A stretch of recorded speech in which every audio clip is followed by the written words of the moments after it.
Welcome to today's collective reading. This is Trinity Gaia Oracle. I'm going to open today's reading with some sound resonance.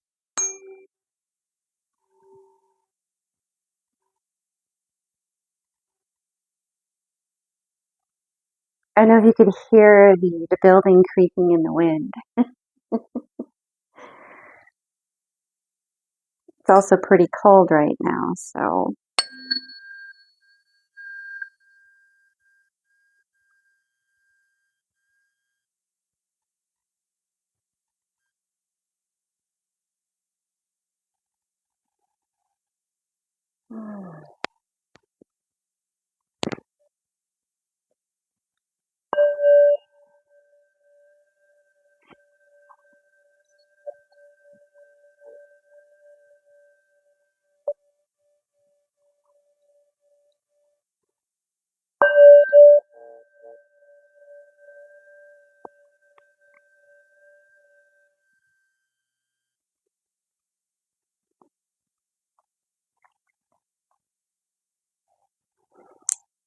wow, Spirit is really speaking today. Even from the opening, guys, there with the sound, it was the creaking of the building. You're withstanding some kind of storm or an attempt to kind of, like the big bad wolf, I'll huff and I'll puff, right? But your house isn't blowing down. And then with the singing bowl, how, I get the sound going and then I'll do 3 build-ups of the sound. Well, it was sandwiched. The middle one was powerful, strong, very, very present. But the one on either side, it was more subtle. It's like you're being guarded, but you're not as aware of that presence as you're more aware than those that would seek to huff and puff and blow your house down. But they're not aware of that. You're picking up on things, like it's newly letting its presence be known. But it's not as full power as your presence. It's like they're adding their reinforcement to your energy. It's the Trinity. Like you have the masculine, the feminine, and then the union.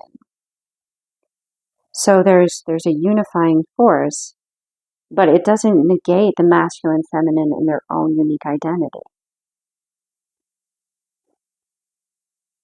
I'm getting like energies around what is codependence, what is interreliance, what are the differences here? How do you have language around it? How do you relate to it? How do you perceive it? Because there is a difference. It's subtle, and it depends upon how you choose to frame it, and those that are in the dynamic choose to frame it based upon how much healing they've done around these kinds of connections themselves. You could be all about doing like a inner alliance. Like, you're really good at this, I'm not so good at that, but I'm really good at this, you're not so good at this, so together we could really get some stuff done. That's inner reliance. Codependent is, I can't do this without you. I need you. Oh my gosh.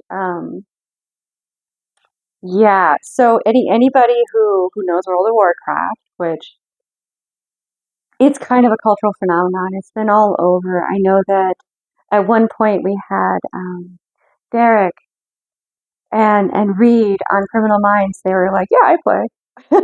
Like a lot of people understand. So there's a specific, repeated kind of dramaful moment, and it's between I believe it's Cenarius and his partner, Tyrande. And he is like all over the place, but he's illusion, and she has to find which one is the real him. And the whole time she's hearing, Tyrande, I need you. She's just on repeat. And I think there's some kind of like a YouTube short of someone's cat who just loses it whenever their owner or their pet parenting. I mean, I look at my cat like he's my little fur baby. I do. But some people have issues around that. They're like, that's not a baby. And I'm like, it's reliant on you. Either way, I don't know what that was about. Either way,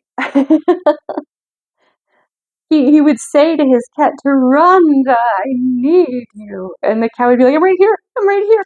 I'm right here. What do you want? What do you need? I love you. I don't think the cat's name was Taronda, but the cat was responding to the emotion and the tone. They read us. Our pets do. They read us.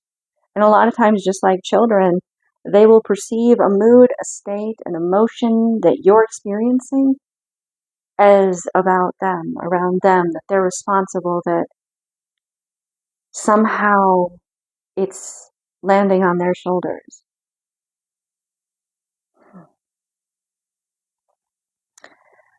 So if you have a little fur baby around you, give them some love. Reassure them. If you're in a bad mood or a bad state or you're upset, give them some love and say, this isn't about you. I love you. I'm just irritated with blah, blah, blah. And I know you don't know English, but energetically, they will understand that there's a boundary there. That you're not putting it on them. And even if you have to say, this isn't for you to process.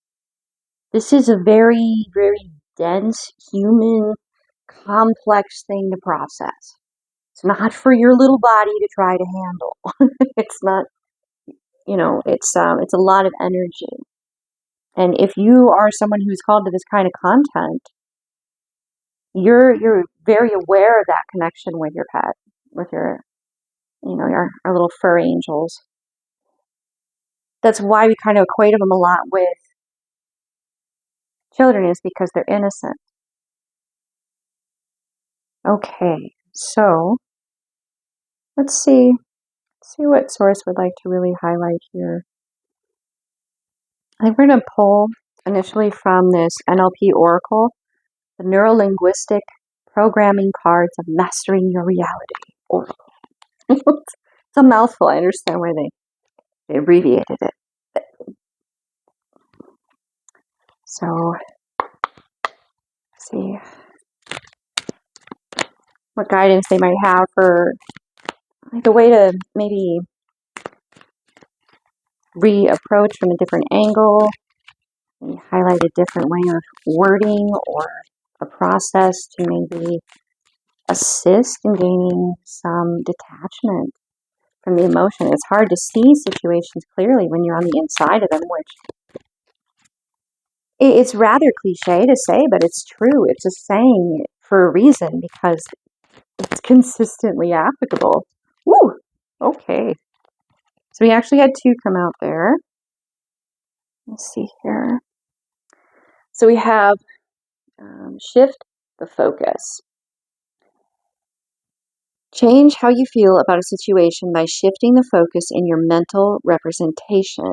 For example, if you're fixating on someone's criticism, imagine zooming out to include their supportive comments or kind gestures. Adjusting the focus broadens your perspective and reduces emotional bias. This is clearly telling me that this is like a moment that you get to share and someone's day with them. They are very focused here. There's intention. They're spending this bubble. This contains. It's like you're a treat. You're a dessert. You're a reward. And they allow themselves to have that time if they feel they can bring their best selves to the table. And if they don't feel that they can do that, then they're not going to be able to deliver this level of focus to you. So they're trying to be respectful, but underlying it is some energies of worthiness. Can this person handle me when I'm not at my best?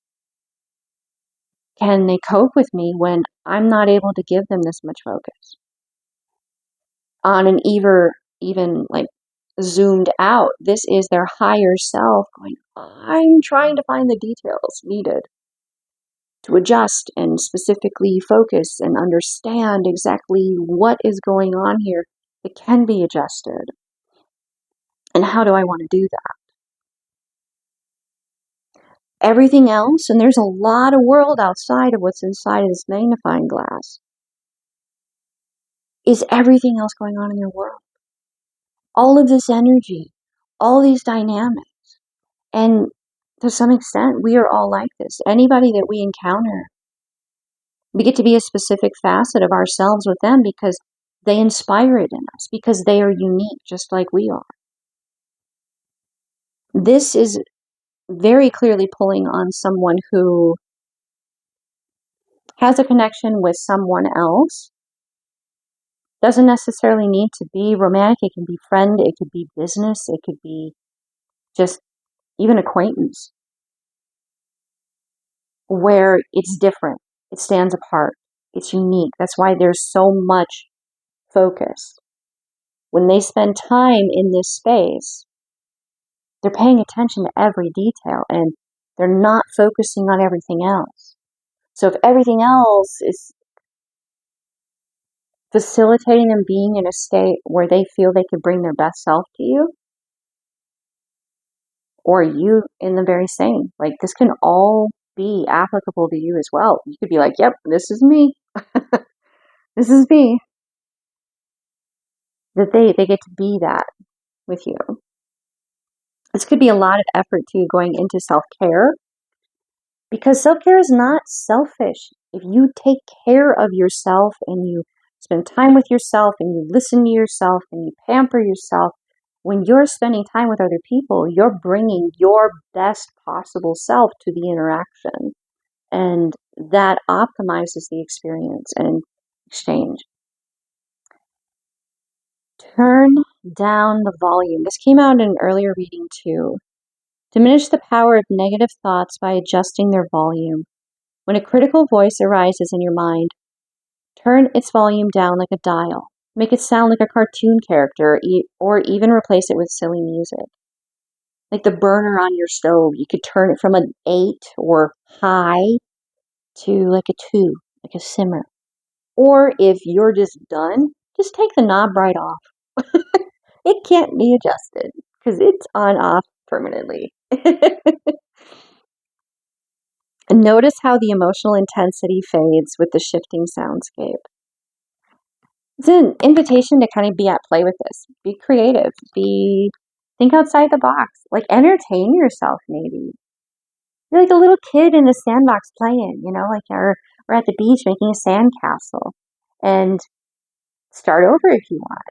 Start over again and again and again, however many times you want.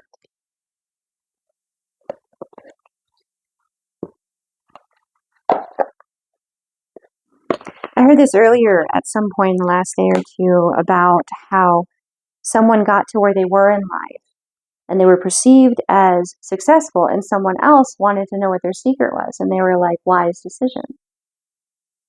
And they're like, well, how did you do that? Knowledge. Well, how do you gain that knowledge? By learning as you go. And how do you learn? By making bad choices. So perfection right out of the gate is not something that's really attainable. In fact, a lot of times it's the attempt at providing a ideal environment to have an interaction or space with someone, that attention, that energetic like focus on it. That is anything like there's a certain way that's wanting to come through it here. That is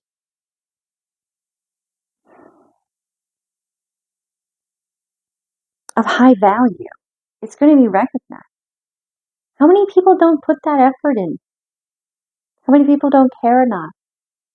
Are so distracted by all the other stuff going on that they don't pay attention to that detail. So there's an energy here that's like not actually even coming into this space because they want everything to be perfect. So they're not interacting with you at all. And how you're experiencing it is rejection. And they're over there like, I can't be perfect and I want to be perfect. for this person, for this interaction, for this conversation. I want it to be perfect. So there's you, or this is possibly how someone is feeling on the other side of this. Like they're being rejected. And the other side is just giving, giving, giving, and caring, caring, caring so much. They don't necessarily fully understand how you're experiencing their actions and their movements and their choices and how and when they share themselves. Wow, that's heavy. Because, guys, like, if that's the thing, then it's a possibility that you could have two people that are absolutely crazy about one another. But because they're so crazy about one another, and they don't want to hurt one another, and they want everything to be perfect, that they never even try. And they miss the blessing that they have been manifesting. They miss the ship. They miss it completely. Because they're wanting to be perfect. Your imperfection is probably going to be one of the reasons why this individual falls so deeply for you. And I say fall because you're taking the time to be respectful, to invest in the details that they matter that much to you, that you care that much. Yes, do not undermine the power of that. They will see that. If you would not feel like this about someone if you didn't know that they were already capable of reciprocating the same depth of connection as you. You would not be this nervous and this analytical and this attention to detail. But that other person, they have a different perspective. Perfection is not attainable. No one is perfect. And it's also a concept of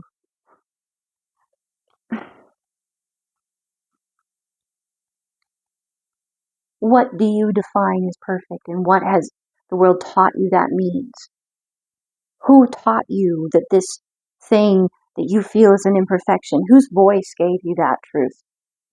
And when you identify that, maybe you don't want that person to define what an imperfection is in you anymore, because you don't want to give them power because of all the other things that they said or did. This person that you want to be perfect for, or wants to be perfect for you, is basically an analysis paralysis. They don't know what to do, and they've got you in a state where you don't know what to do because they don't know what to do, and you're totally misunderstanding each other completely. So let's see if we can clear this up. Okay, I don't know why, but they're having me grab this deck. I would have grabbed a different one, but my hand grabbed this one, so I'm going to flow with it, guys. I'm going to roll with it. So what does the shadow side of the self, the unseen, the unconscious, what does that want to highlight for us today? Powerful. Number 14, resistance. Obstacles to your flow, which is poignant because I was like, I'm going to go with the flow, guys. I'm going to see what's going on here. Okay, I'm going to try to keep those visible because they're just such a visual statement. They're kind of way out of the way though. There's so much power in a visual.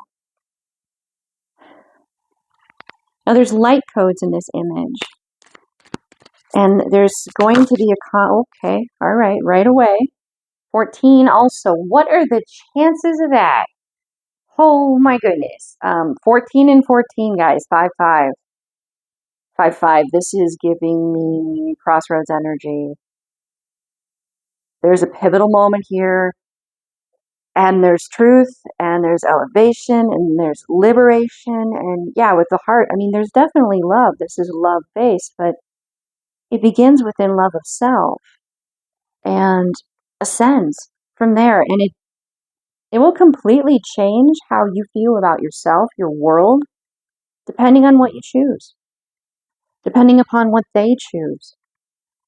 But there seems to be some kind of an obstacle that is perceived on both sides that is stopping the two of you from moving out of this analysis paralysis.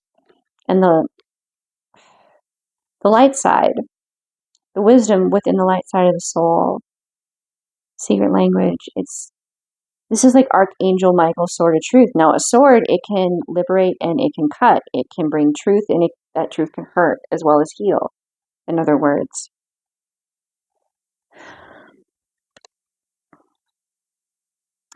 This is telling me there's interfering energies that are trying to project to you what's going on within each other, and they're wanting to distort your perception of one another.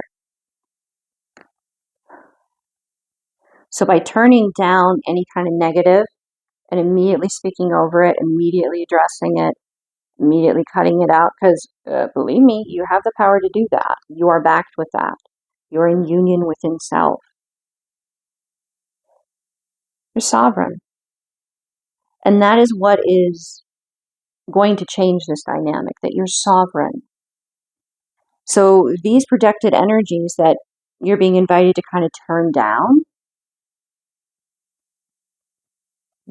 they have to answer to your will because it's your energy. You're not being manipulated. Someone else is no longer wearing your energy and creating with it. You direct it. You speak over it. And that's what's going to change this because your DNA is already shifted. Every cell in your body is receiving a very different energetic communication from how you feel about your presence and your awareness of yourself in this moment. And that is what changes because they may not be experiencing that. They may sense a shift, but they don't know necessarily what it is because they are overwhelmed by everything going on around them and so protective of every interaction with you. Okay.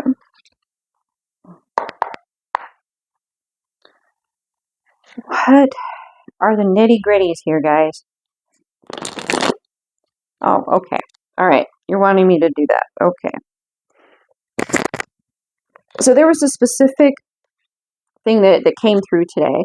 And I do, like, I'll go through my sacred text, or, like I have the Bhagavad Gita here right now. I have the Sacred Path of the Warrior, and I have the Cipher, the Millennium Edition here. But this is the one that I was called to, that resonated, and I'm just going to quote from it here.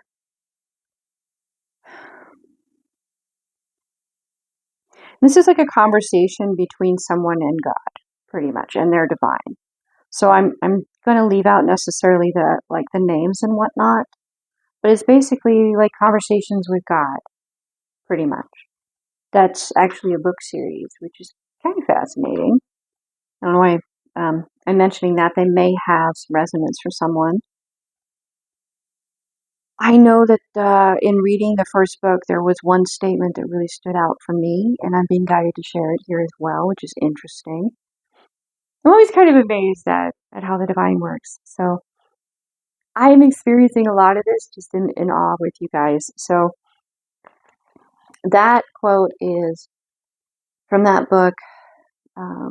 It's Neil Donald Walsh, Conversations with God, book 1. And it was, why would God, being a perfect being, create an imperfect being and then punish that being for being imperfect?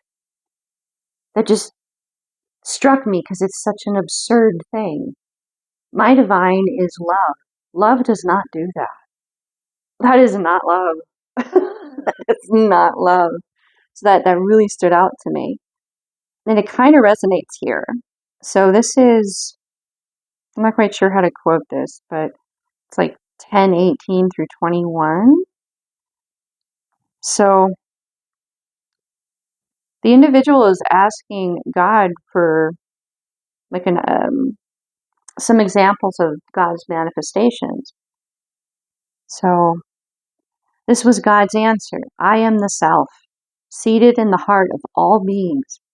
I am the beginning and the lifespan of beings, and their end as well.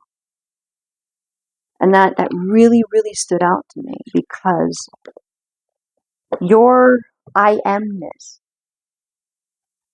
you're connected to divine. You're aware. God is always with you.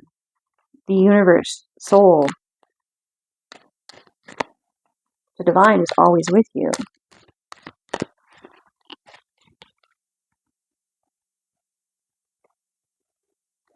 So for those projections, if they're like, this is exactly who you are and everything in your life has brought these aspects of you into being, and then this energy is like, yeah, well, negative criticism, talk down, belittle, try to get you to do things that like, say, for example, they want you to stay up all night because the time is important and you must do this while you can. Okay, the orator, communication and confidence. Wear that crown and know that your intuition is spot on. It's immediately what jumps out to me there. Trust your instinct. Trust what comes to mind to you, what you're inspired to do, that feels of love, not of criticism, that feels of love. Trust that. That is your crown. That is your anointing. That is your I amness. That is very muchly part of everybody else's I amness.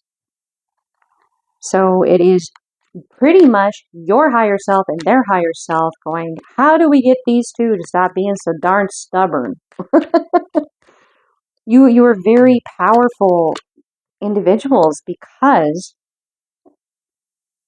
this is telling me you create the story within yourself. Not just like a play of light and shadow, the Smith, overthinking, taking action, crossroads energy. What world are you choosing to create within? We have the dancer, the champion, and the merchant came out together. Let's see what that has to say here. So trust your instincts. You write the story. Begin writing it within yourself. And if you want to rewrite it,